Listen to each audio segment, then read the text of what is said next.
Au départ, Homicide, c'est un bouquin écrit par David Simon en 1988. David Simon qui deviendra plus tard le créateur de la série Sur écoute et reporter au Baltimore Sun. Et puis il décide de passer un an avec la brigade des homicides à suivre les 19 inspecteurs de la brigade pour raconter un an d'enquête criminelle à Baltimore.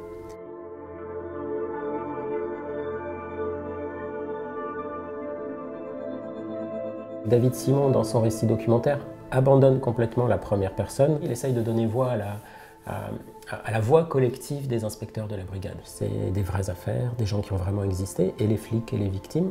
Donc il ne s'agissait pas de mélanger deux affaires pour en faire une seule ou ce genre de choses, mais vraiment de rendre compte d'un quotidien qui peut être parfois assez lourd, assez inintéressant. Et puis en même temps, ce paradoxe, quoi, ils ont affaire à la plus grande des violences, quoi, le meurtre d'une vie humaine.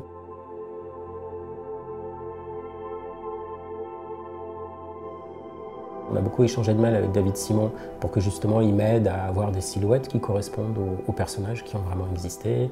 Je lui ai demandé la corpulence, l'âge, la coupe de cheveux, est-ce qu'il fumait, est-ce qu'il avait des lunettes, etc. pour chacun des personnages. Et effectivement, c'est des gens qu'on a rarement dépeints de cette façon-là. On comprend quelles sont leurs raisons, quelles sont leurs motivations, on comprend pourquoi certains d'entre eux se mettent à travailler mal, et on comprend pourquoi certains d'entre eux s'attachent à des affaires dont Hollywood n'aurait pas fait un film.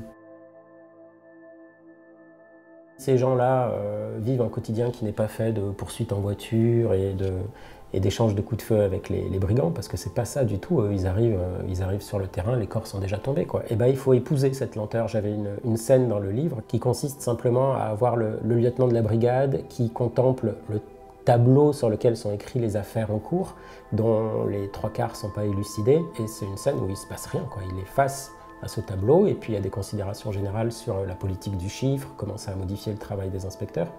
Et je me suis dit, bah, ça, il faut l'embrasser, quoi. Ça va être 14 pages de bande dessinée avec un type face à un tableau. Il ne faut pas essayer de faire autre chose, il faut rester là.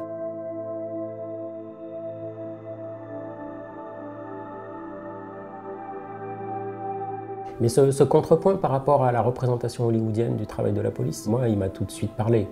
Montrer la différence entre le monde tel qu'on nous le montre et le monde tel qu'il est, c'est quelque chose qui était déjà là dans mes précédents livres. Et c'est à ça que je me suis attaché le plus. Les moments où il ne se passe rien, mais en fait, il se passe pas mal de choses.